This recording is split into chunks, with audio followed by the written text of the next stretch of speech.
Delighted to have been given the honour of introducing Hilary Benn, who's our next speaker. Hilary is the Labour MP for Leeds Central and he's been so since 1999. He's held various ministerial posts, including Secretary of State for International Development, 2003 to 2007. And as a result of that, he was awarded the Grassroots Diplomat Initiative Award for increasing aid during that time. He's been Secretary of State for Environment, Food and Rural Affairs. After the change of regime, he held various shadow frontbench posts until becoming Shadow Foreign Secretary 2015 to 2016. Following the Brexit referendum, the government created two new departments, including the Department for Exiting the EU. As is customary, the House of Commons created a select committee to shadow this new department. Hilary was elected chair of the committee in October 2016, beating Kate Hoey 330 votes to 209. The committee first met in November 2016, and in the short 5 months before the general election, it produced 3 reports on the objectives of the government in negotiating the UK's exit from the EU. The committee's reports have been influential, and they persuaded the government to publish its white paper.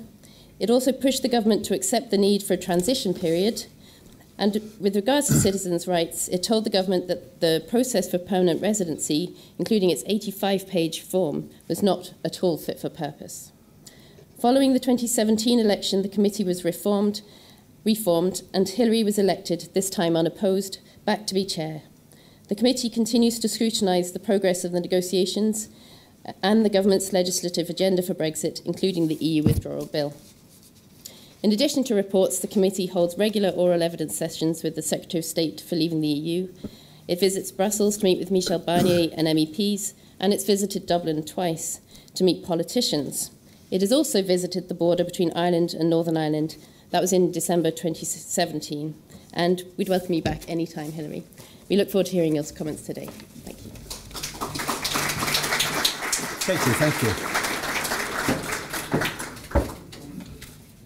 Well, Katie, thank you very much indeed, and thank you for your kind invitation to today's conference. I have to say to you, Anna, and organised with the usual impeccable timing of Britain in a changing Europe.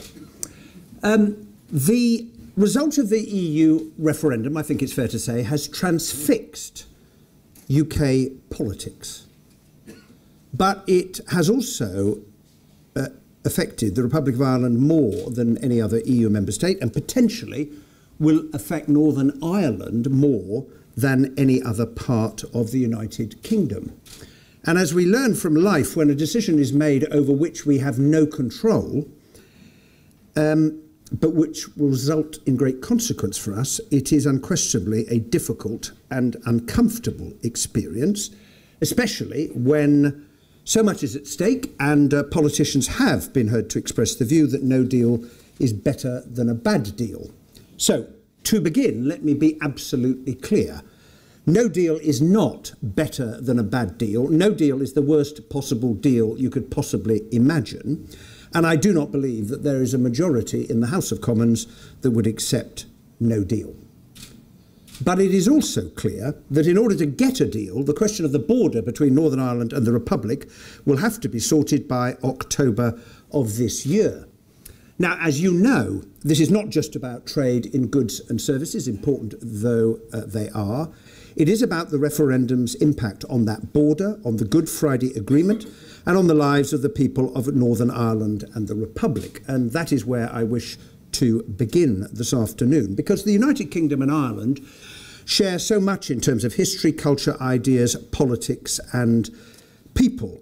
And the story of all of these things runs like a thread through these aisles. It is not, of course, entirely a benign or sentimental history, because our relations over the centuries have seen great wrongs, great violence and a revolution. But that thread has remained in place and has found new expression in recent years in ways that would have seemed unimaginable almost 50 years ago, including the reciprocal state visits, the first since independence, made by the Queen in 2011, and President Higgins 3 years later. But the most important development of all was and is the Good Friday Agreement signed 20 years ago. a triumph of patient diplomacy and political courage that has wrought a transformation that I never thought that I would see in my lifetime. And I want to pay tribute to all the people, including some who have spoken at this conference today, for the part that they played in helping to make this happen. It has brought peace and normality in large measure, but not entirely, but it has created something even more intangible, but just as precious. It has provided the opportunity for people to be who they are and not to have to make a choice between the different identities that most of us increasingly have in a more complex and interdependent world. As Peter Sheridan of Cooperation Ireland put it so eloquently, after the Good Friday Agreement, you had this idea of a region whose inhabitants could be British or Irish or both. Europe made that easier to imagine. Now, every one of us knows just how important our shared membership of the European Union was to the crafting of the Good Friday Agreement, and every one of us understands why nothing can be allowed to put that agreement at risk as Brexit unfolds. And that is why the issue of the border between Northern Ireland and the Republic has come to symbolise the choice that the UK government has to make about its approach to Brexit. The Brexit Select Committee has an important job in scrutinising the negotiations and in holding the government to account. And from the beginning of our work, I felt it was really important that if we were going to do it properly, we would have to hear from those outside Westminster and listen to what they had to say to us. And that is why, Katie, Dublin was the first place that the committee went outside the United Kingdom, and we've been back since. And just before Christmas, we visited the border at Middletown between Armagh and Monaghan. Now, never before, I suspect, have so many British parliamentarians have their picture taken by so many photographers while staring at a piece of tarmac. But that's what we did. There's nothing there. It's the whole point. Just a road with yellow and white lines, yellow the Republic, white Northern Ireland, and traffic. Lots of traffic carrying goods and people, travelling back and forth, and pretty fast too. And we stood there and we were told how 35 years earlier, at that very spot, there had been a customs post. You could see it decaying by the side of the road. Checkpoints, an army base, a police station, watchtowers, and murder, all symbols of the Troubles. Now they are gone. And we came away from that visit understanding, I certainly came away from that visit understanding more clearly than ever exactly what is at stake and why we all have a responsibility to ensure that it remains a piece of tarmac with no barriers and no border, so that people and businesses can continue to trade freely along it.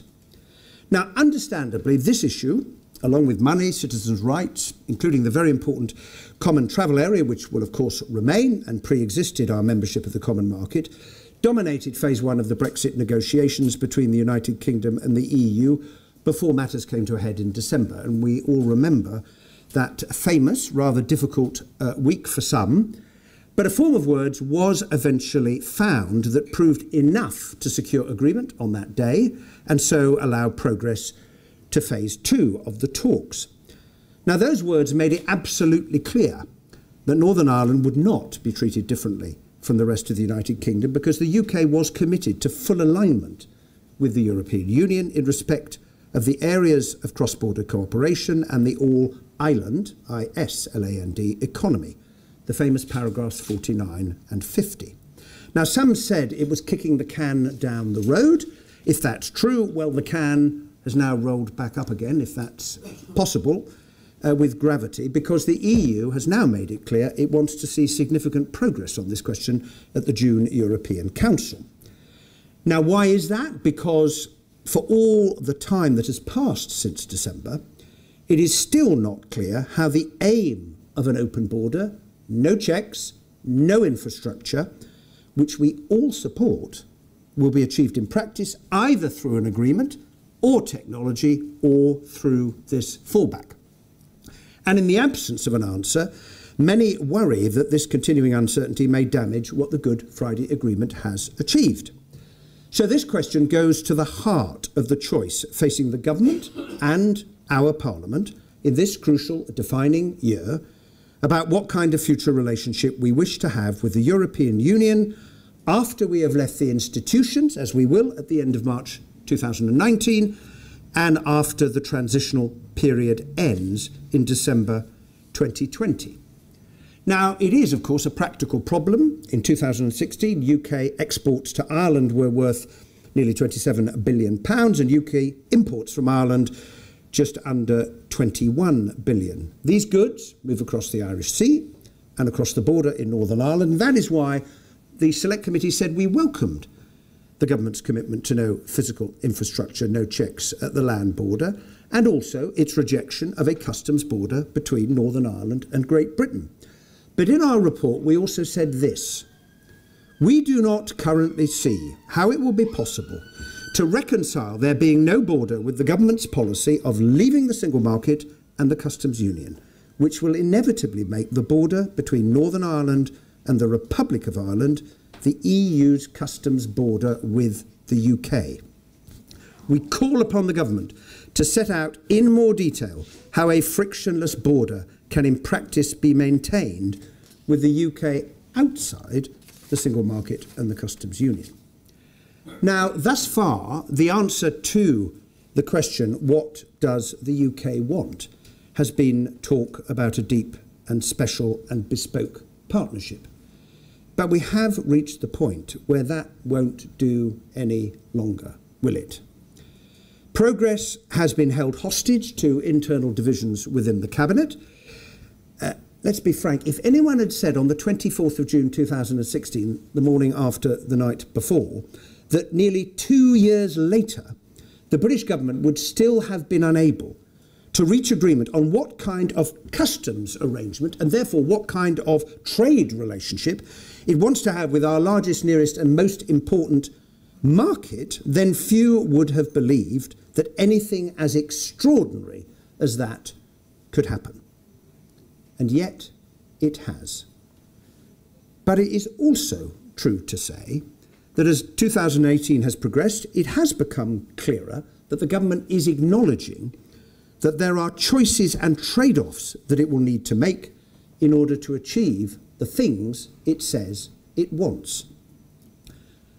And now we know that a Brexit white paper will be published ahead of the European Council meeting next month, setting out for the first time in detail the answer to the question, what does Britain want from its future relationship?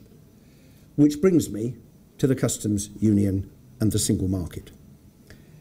The government says it is leaving the customs union and the single market, but it also gives the appearance of trying to recreate something similar without having to use those words. It was striking that in her speech at the Mansion House, the Prime Minister spoke almost not at all about divergence from European rules. I have yet to hear an example from ministers of where exactly they would like this divergence to take place. But she did speak a great deal about the need to keep the same rules as the European Union so as to preserve the possibility of access to this huge market. And there now seems to be a recognition that we are going to have something in place on customs until such time as some other agreement is negotiated, which of course brings us back to the border between Northern Ireland and the Republic, where these two issues are thrown into the starkest relief. Let's begin with the fallback. Paragraph 49 of the December joint report says, in the absence of agreed solutions, the United Kingdom will maintain full alignment with those rules of the internal market and the customs union which now or in the future support North-South cooperation, the all-island economy and the protection of the 1998 agreement. However, it seems to me and others that neither side currently wants to accept what those words mean. For the UK, the fallback would require, in my view, the whole of the country staying in the customs union and the single market, not just Northern Ireland, when it is government policy to leave both. And for the EU, if the UK stayed in the customs union and the single market, This would preempt negotiations on a future partnership, which the EU is clear is a matter for the next phase of the talks. It does not want the most important part of that partnership, trade and rules, to be determined through the medium of the Northern Ireland border, which alone is meant to be an issue for the withdrawal agreement. And when I read that the UK would maintain full alignment, it's clear to me that that must mean the whole of the UK, or else there would be a border down the Irish Sea, which would be unacceptable. The Commission, however, appears to argue that the word UK merely refers to the entity which will ensure the full alignment, rather than the geographical coverage of the alignment itself, if you get my drift. Which is why the EU chose to interpret the fallback by saying that only Northern Ireland would remain in the customs union and be bound by the rules of the single market, even though they knew that this interpretation would be completely unacceptable to the British government. However, one other thing has now become crystal clear. Even if the Cabinet can agree on either the customs partnership or the maximum facilitation option, and even if the EU27 could be persuaded to agree to one or other of these, and there must be a great deal of uncertainty about whether this is possible or likely, neither of the options will be ready in time for the end of the transition period in December 2020.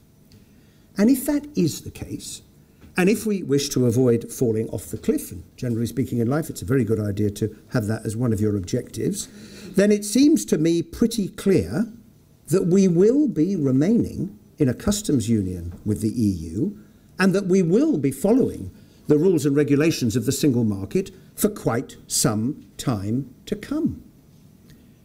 Now, there are those who argue that the fallback should be time limited, precisely because they don't like the idea of remaining in the customs union and continuing to abide by the rules of the single market for quite some time to come. But I think they miss the point. The fallback is there because both sides have committed to avoiding a hard border, checks or infrastructure. If that cannot be achieved through technology or through the new relationship or a customs partnership, then the fallback will apply unless or until the problem can be solved by other means. Trying, therefore, to set an arbitrary time limit won't work. If a solution can't be found, then the fallback is going to have to continue to apply. And determining when it is no longer needed will be a matter for the EU to determine. It is not in the gift of the UK government. Now, we know that during the last few weeks, everyone has been talking about customs arrangements, and rightly so. I don't think so many cabinet committees and subcommittees have ever been set up to discuss one single subject. But solving the problem of the border in Northern Ireland is not just about customs. It is also about common standards and rules, and that is where the internal market comes in. Now, I hear the argument that is made about the undesirability of being a rule taker. I agree with it because it's an argument that I and many others made during the course of the referendum campaign. But we lost.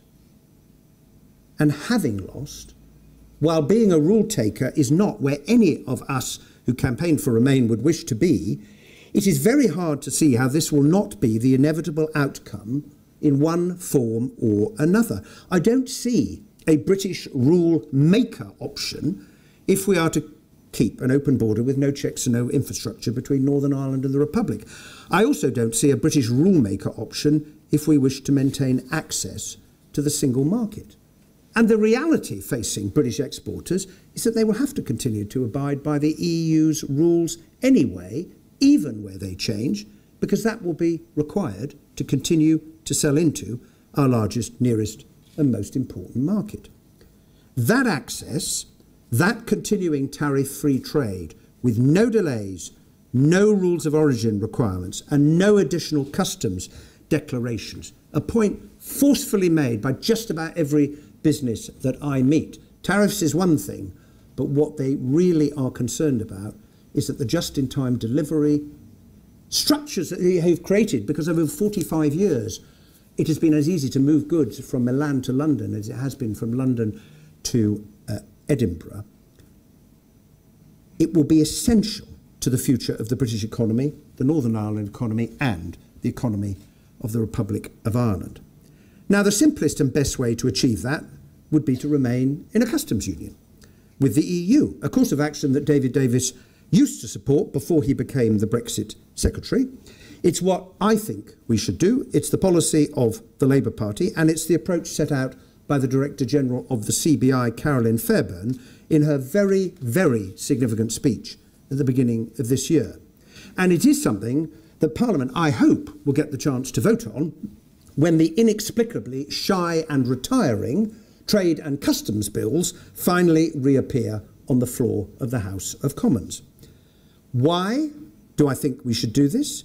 Because 44% of our exports go to our biggest single market, the other member states of the European Union. Because a further 17% go to countries with whom we already have trade agreements because they have been negotiated by the EU on behalf of all of us. And a further 19% goes to the country to which we sell more goods than any other, one, incidentally, with which we do not have a trade agreement at present. It is, of course, the United States of America. Now, do we really think that the President of the United States will be terribly keen to see Britain selling even more into the American market? I somehow think not, given the protectionist approach he is taking to trade. What has been the reaction from India to the suggestion of a free trade agreement? Their first request was to ask the Prime Minister for more work visas for their citizens. And has China suffered disadvantage because it does not currently have a trade agreement with the European Union? No. And in the pocket of, I suspect, every single person in this audience today is proof of that in the mobile phones that we have purchased that were made in China. Trade negotiations are complex for a reason. And that reason is that they involve negotiation between two countries that are each trying to protect their vital interests on the one hand, while seeking to gain advantage in the country with which they are negotiating. So the idea that somehow the United Kingdom has been prevented from trading with the rest of the world by our membership of the European Union is nonsense. Nonsense. What makes sense is for the UK to continue to be part of a customs union, which has given us and the other 27 members of the European Union, including the Republic of Ireland, so much. Secondly, the single market. Michel Barnier, President Macron and others have made it very clear that if the UK wishes to remain in a customs union and the single market, then the EU will facilitate this.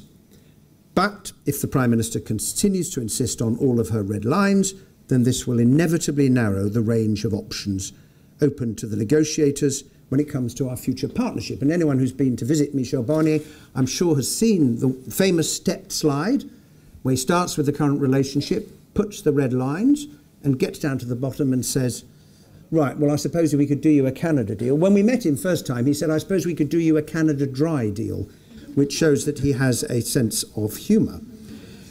On the single market, the UK, there are many people in the UK who worry about free movement, and it's an issue that needs to be addressed. And the EU worries about two things. The first, as we all know, is maintaining the unity of the 27 and not offering Britain such a good deal that it might appear attractive to other member states.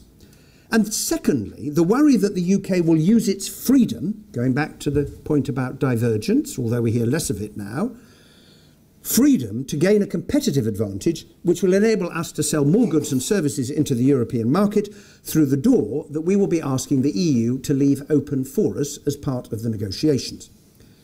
And yet, if you add up all the things that the UK says it's looking for, then EEA-EFTA membership is one way of achieving them. And that is why the Brexit Select Committee in its most recent report said, and I quote, should the negotiations on a deep and special partnership not prove successful, EFTA EEA membership remains an alternative and would have the advantage of continuity of access for UK services. The EEA option is available off the shelf and could be negotiated relatively quickly. Now, that is an argument, it seems to me, for leaving that option on the table and not closing it off, not least because combined with remaining in a customs union, it would, it seems to me, provide the answer to the problem of the border.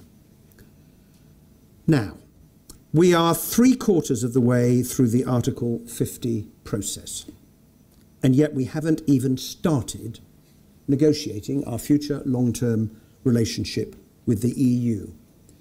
There are now just 6 months to go in which to reach agreement on a withdrawal treaty. How did we get to this point in that condition?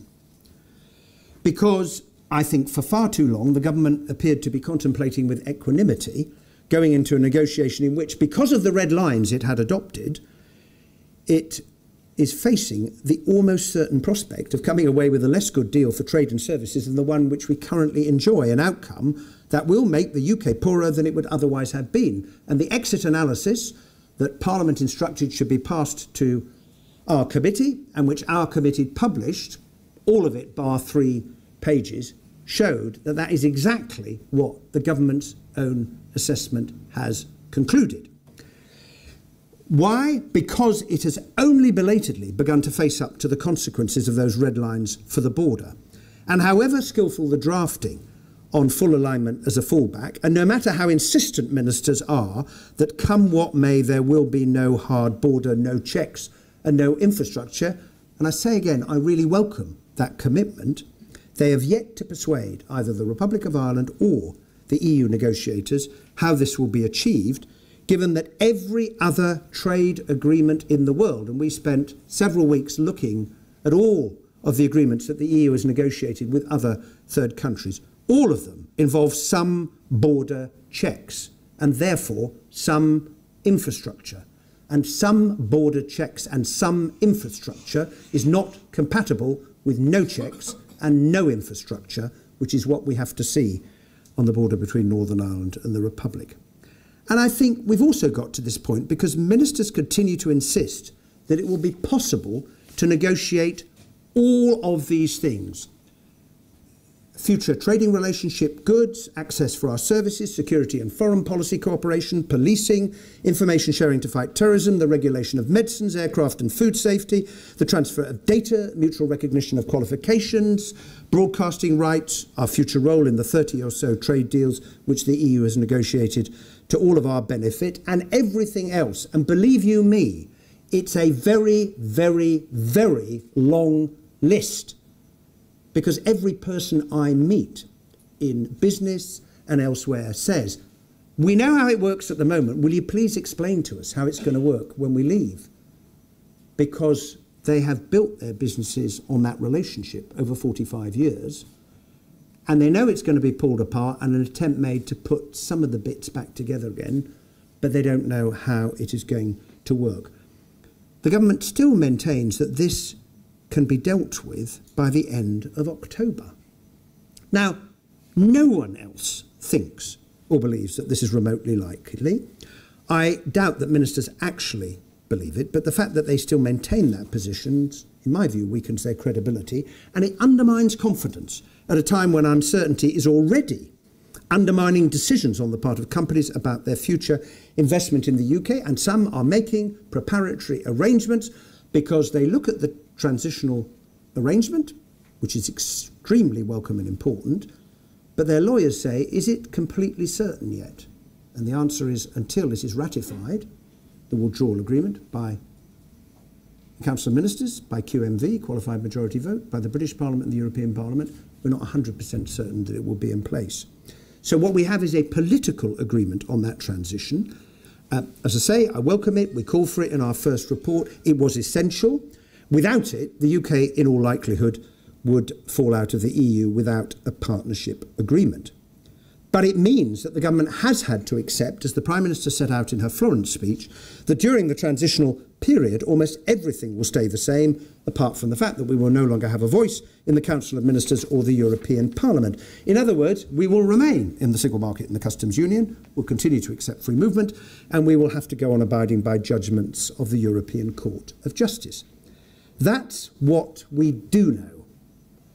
What we don't know is what will happen once the transition period is over.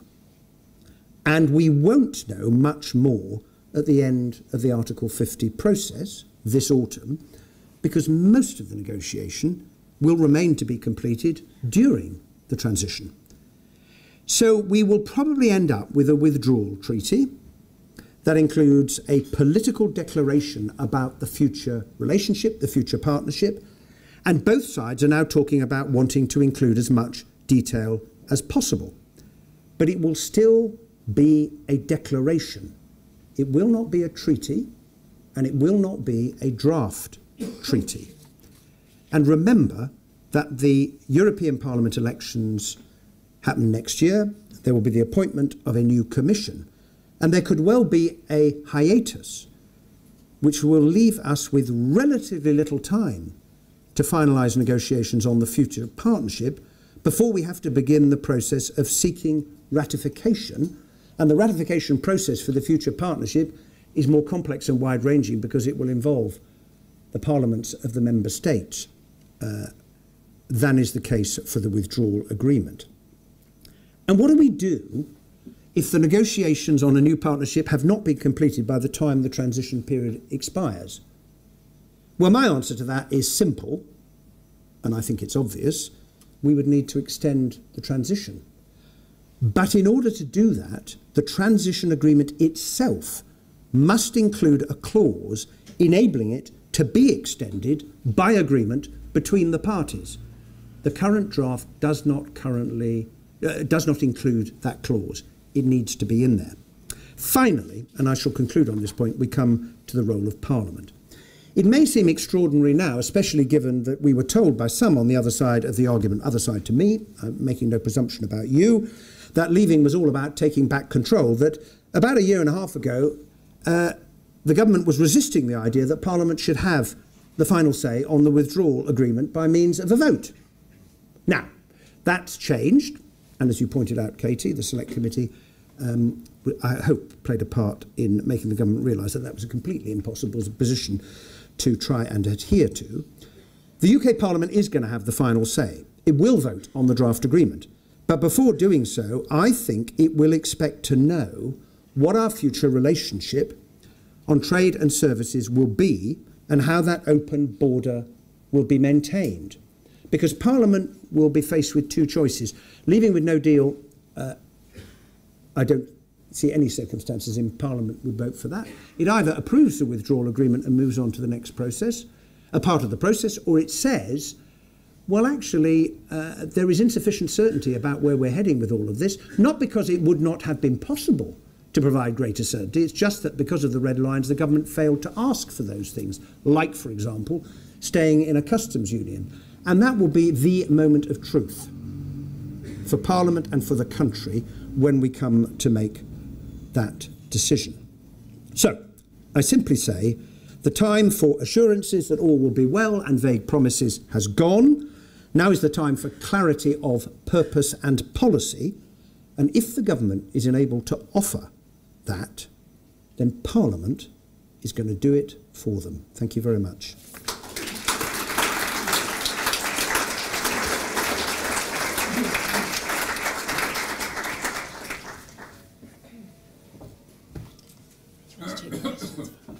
Well, I'll take questions from anywhere. Yeah. Okay. Who's going to be first? Yes, okay. Is it all right if I stand up to answer them? Well, I think you're going to have to. So oh, good, fine. Do you want to stand at the podium? Well, I'll stand at the podium, yeah.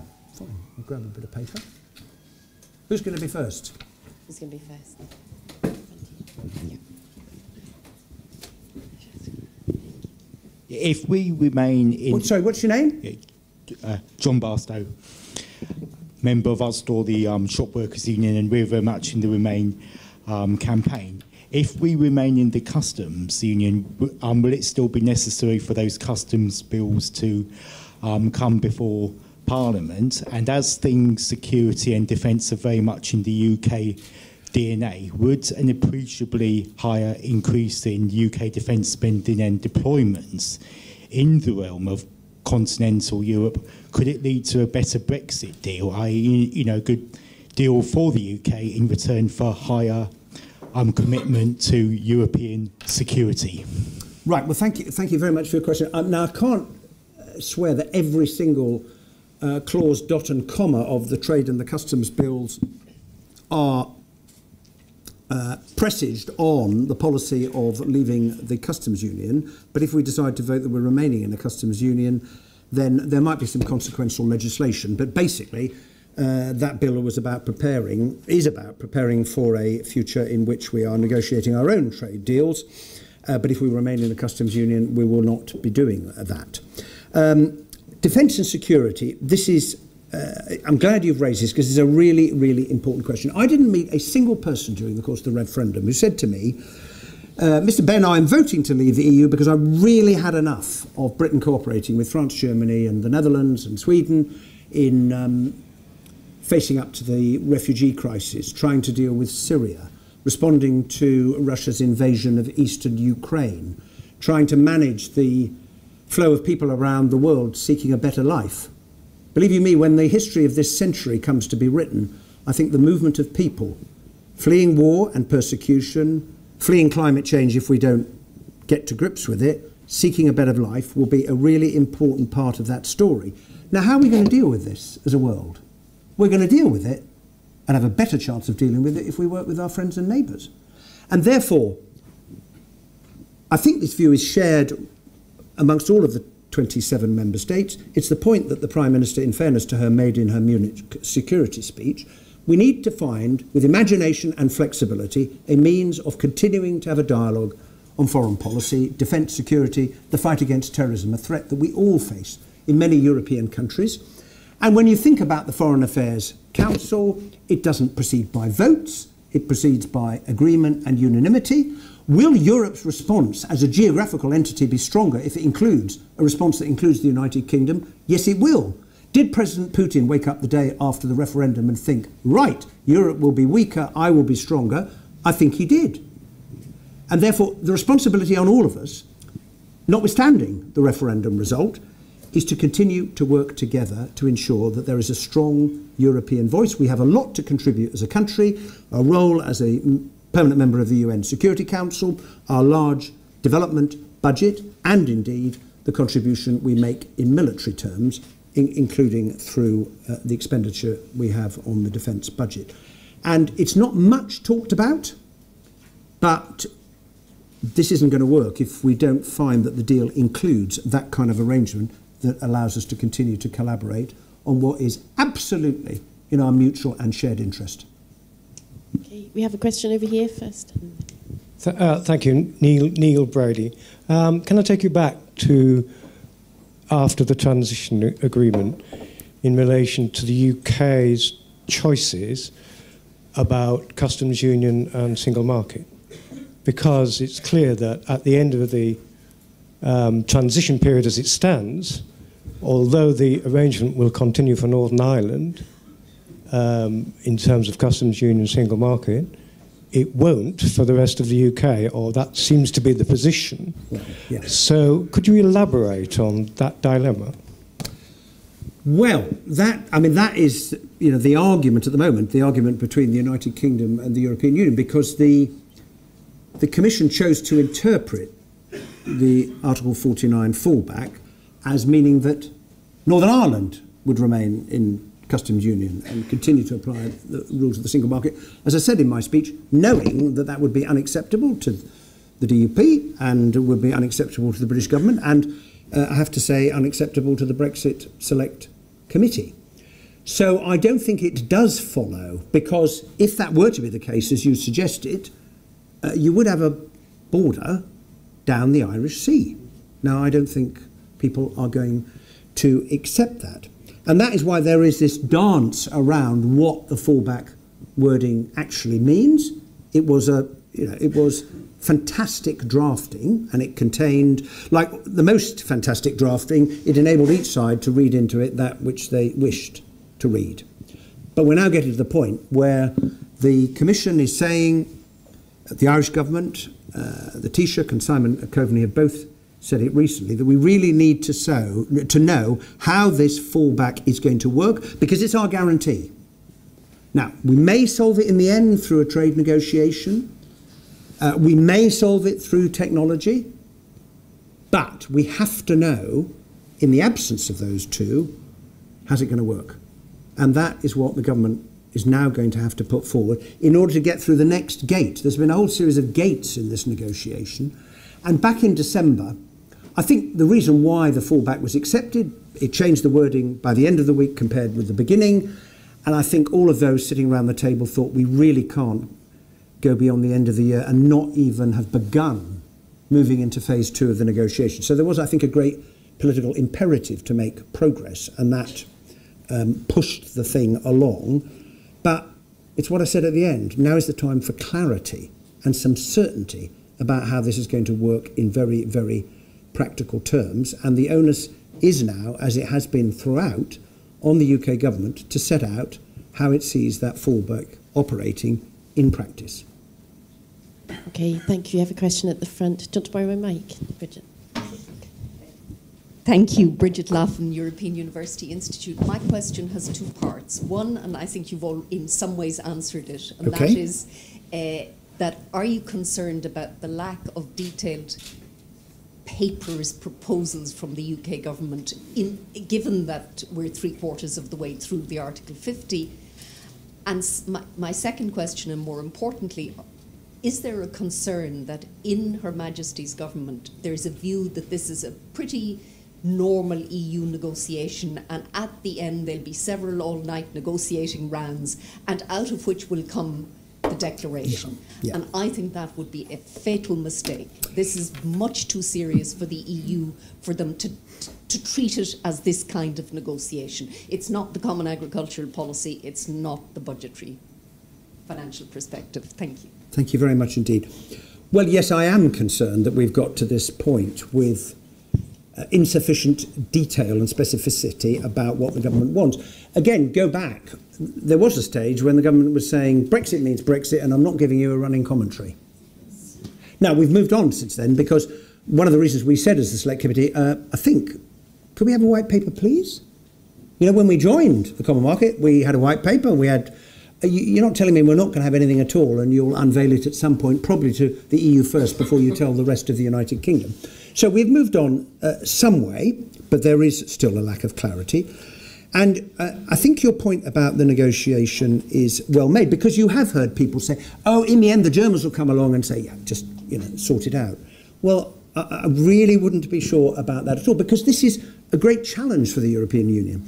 All the other substantive negotiations it has to undertake in the past, with Norway when it decided it didn't want to join, with Switzerland, with Canada, with the Ukraine, with Turkey and its partial customs union, all of those have been intended to try and bring those countries closer to the European Union. And this is the very first negotiation where the EU is having to negotiate with a member that's about to leave, that is moving away. And I'd make this point that although in one sense it can be argued the EU feels, well, we are strong because we are still united even though Britain has left. Let's be honest, the forces that gave rise to the 52% vote to leave in the UK are present in many other European countries. Look at the votes that Mrs. Le Pen got. Look how neo-fascists got 13.5% of the vote in the German federal elections, in Germany, of all countries, given the history. Look how close someone came to being elected as the president of Austria. Look across the Atlantic Ocean at what has transpired in the United States of America, where my standard policy, if you're not sure who to vote for in elections, you should always vote for the candidate called Hilary, but on this occasion... it didn't work, even though she doesn't quite spell the name correctly. But anyway, we'll leave that on one side. And therefore, this is a great challenge for the EU. And I'd make just two other points. One is this: where the British government moves. So the Prime Minister said on security cooperation, we want to work together. There's loads of practical issues. We rely on the information from the Schengen Information System too to help keep us safe from bad people who want to blow us up. The first duty of government is to protect us. And here we are on the day, and I know you've commemorated the minute's silence for all those who died in Manchester a year ago.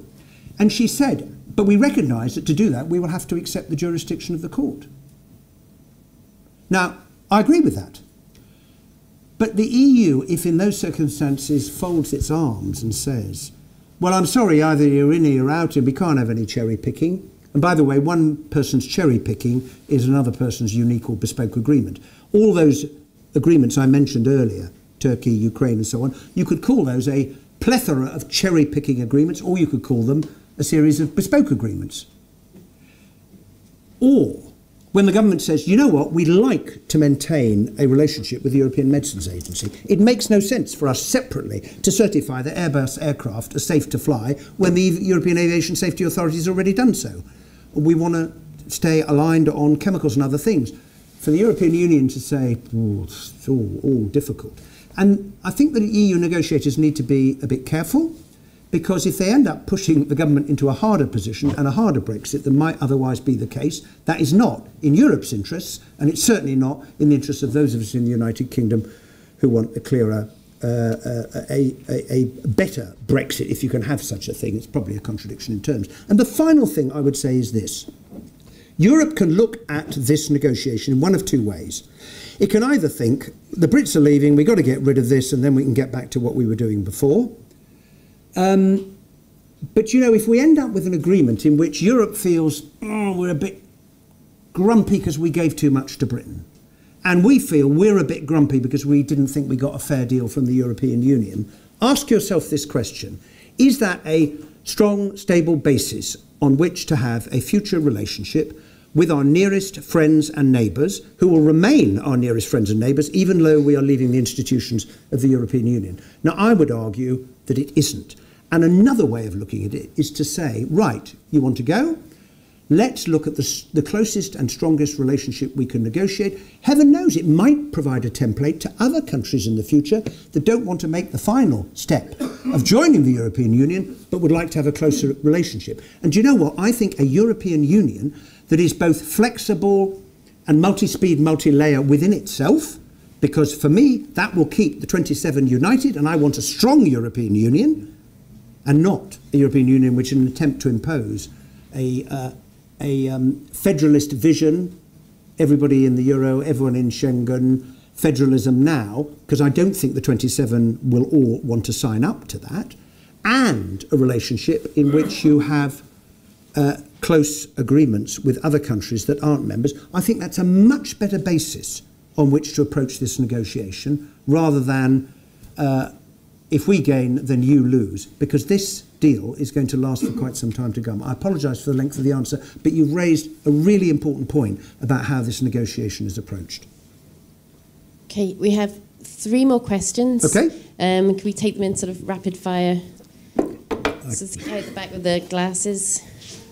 Down, yeah, keep going. If you keep going, Lizzie. That's, oh, you got the mic. Thank you. Martin Hatfield from CREAB. I very much agree with your analysis that you set out there, but how, as a parliamentarian and representative of your constituents and someone at the heart of the democratic process, do you respond to the criticism that effective membership of the continuing membership of the Customs Union and Single Market, or membership of EFTA and the EEA, or anything else that is packaged slightly differently but is basically the same thing, amounts to continued membership of the EU without the rights and privileges of a member, and is therefore a total betrayal of what the 52% voted for? Okay, thanks. Professor O'Leary, do you have the... Similar question. I thought your speech was extremely clear, and you used the term clarification and clarity many times. Can you clarify for us? I thought this was coming, yeah. Okay. The difference between those in the Labour Party who think the UK should stay in the Customs Union and not in the single market, and those who think they should stay in both. What's the nature of the debate? Yep. Is it a serious debate? We should be told. Read The Guardian, and you'll get a pretty good idea of what's going on. But anyway, and other papers. Right, who was the third? Oh, yes, sir. Keith Best, Secretary of the European Movement. I suppose it's inevitable that we've seen this very much from the media point of view and the parliamentary point of view in a monocentric, national-centric way, rather than doing the usual barrister's trick, which is to assess the strength of your opponent and look at it from the alternative position as well. Although we're trying to do that with Ireland here. I want to ask you, and I very much agree with, by implication, your proposition that the transitional period is likely to go on for a very long time, and therefore we are likely to be, in effect, still within the European Union, but without a voice, but actually technically outside it. What I would invite you to do is to just speculate what the Europe without Britain is going to look like, with a German financial and political hegemony, which will not be greeted with great enthusiasm by some of those new advent countries from Eastern Europe, without Britain having that moderating voice which has been so effective in the past, over the last 40 years, at the table in trying to ensure some of those regulations are more sensible than they were. How do you envisage Europe proceeding, particularly with what's going on in Italy now and in other countries to which you've referred? Well, thank you all very much indeed for those questions. You're absolutely right, and we have to be able to answer that question. How do I respond to it? I say to the 52% of people who voted Leave, Leeds was split almost exactly 50-50. They never published the results for my constituency. I say, look, what you voted for is we are leaving the institutions of the European Union, and that's what's going to happen at the end of March 2019. But I then say, I'm sorry, but I don't agree that the referendum decided what our future economic and political relationship is going to be with our friends and neighbours. After all, we had a political and an economic relationship with them before we joined the common market. And you know what? We're going to have a relationship with them after we have left the European Union. Now, come with me and let's talk about trade. So if someone says, and there are some Brexiteers who make the argument, we don't need to negotiate anything, we just leave, no deal, nothing. I would then say, OK, so that'll add 10% to the price of every one of the 2,000 cars a day that we export, put up the price of cars here in the UK. Why would you want to damage business, investment, jobs, supply chains, on which depends the strength of our future economy, the tax revenue that the government gets? Look at financial services. That generates a huge amount. Over 1 million people, a lot of people in Leeds, work in the financial services industry. Why would you want to damage those things? Does it make sense to have a trade relationship in which there are no tariffs, no delays, no rules of origin, certificates, for businesses that have never seen one, wouldn't know what it looked like, no additional customs declarations, no delays at Dover? I'd say, well, that's a pretty sensible policy. Now tell me why you think it isn't. And in relation to the single market, I grant you that the question of free movement is an issue, because it was certainly an issue with many people who raised it with me, and I will link it to the answer to the next question about views within the Labour Party.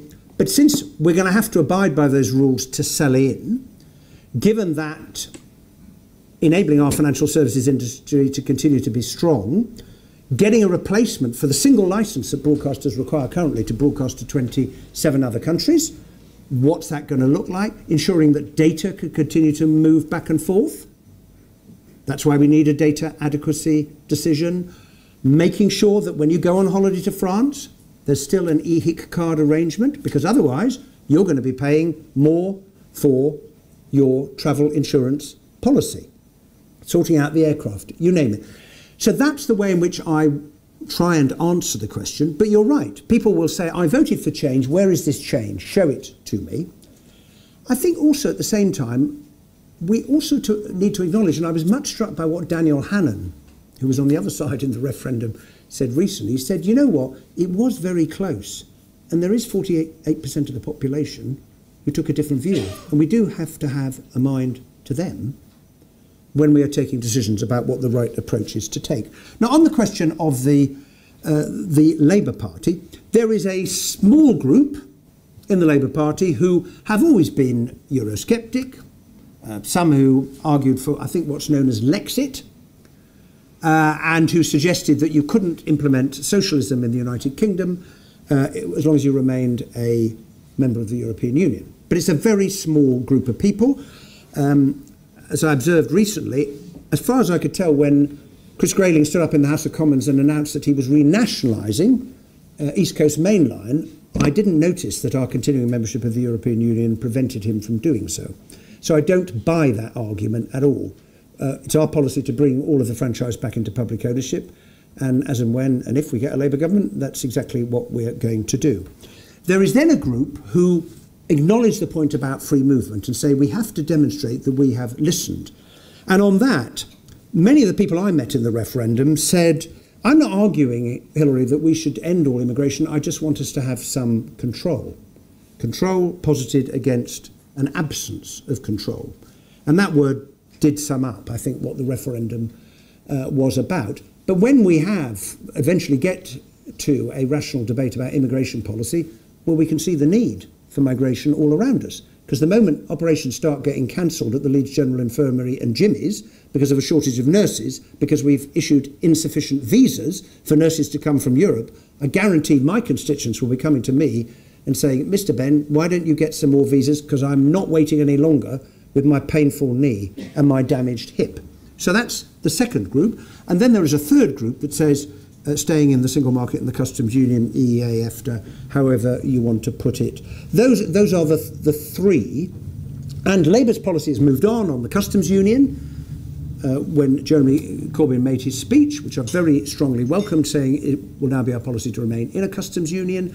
We've talked about full access to the single market, so there is a debate now in Labour. Well, how do you ensure that? What is the mechanism going to be? Will it be granted by the EU? Should EEA, EFTA be the route that we take in order to achieve that? And then, look, I'm not in the least bit embarrassed or defensive about the fact there's a lively debate in the Labour Party, because there's a lively debate in society. And the truth about the Brexit referendum is it showed the nation was split, families were split, parties were split, the cabinet is split, and the select committee I have the honour to chair has the occasional difference of opinion. Now, lastly, what do I think the EU is going to look like? Well, I think the EU faces a choice, as I indicated in answer to your question earlier. After the referendum result, Mr. Juncker made a speech in which he said, right, let's get back to ever faster, closer, deeper union. And then President Macron made, in my view, much more nuanced and interesting speech in which he wants to progress on the euro, but also recognise the argument for something that is more multi-speed, multi-layered. Because as I indicated, I think that's what will maintain the unity of the 27, and it's going to be their choice. And at some point, the EU might sit down and quietly say to itself, right, OK, in the privacy of this room, how did we come to lose one of our most important members? How is it that when President Macron came to Britain and was interviewed by Andrew Marr, he said, you know what, if we'd had a referendum in France on membership, we might have voted to leave too. Now, for me, that really brings home what's happening in our politics, because there are two great forces at work in the world. One is the desire for control, sovereignty, self-determination. Because pace of change, I have many constituents who think they have no control at all over what's happening to their lives, and they see changes which have been to their disadvantage, and they want control. And on the other hand is the recognition that if we're going to deal with the great international challenges, as I indicated earlier, we can only do it by cooperating between nation states, by working internationally. And these two are held in tension. They were identified by Churchill and Roosevelt in the Atlantic Charter when they talked about the post-war world. And I think the referendum sent a message saying we think it's a bit out of balance. And in life and in politics, balance can be a difficult thing to achieve, but you get most harmony when you're in balance, and you get a bit of trouble when you're out of balance. And I think that's a message for everyone in Europe. And finally, there's no doubt that those who have been like-minded with the UK feel the pain of our impending departure very, very acutely. because they've been able to work with us, and now we go, and then you're left with the two great powers of France and Germany, and they're not quite sure how that is going to work out. So we shall see. Hilary, thank you. That's been an exceptional speech and massive discussion, very informative and somehow reassuring. Thank you.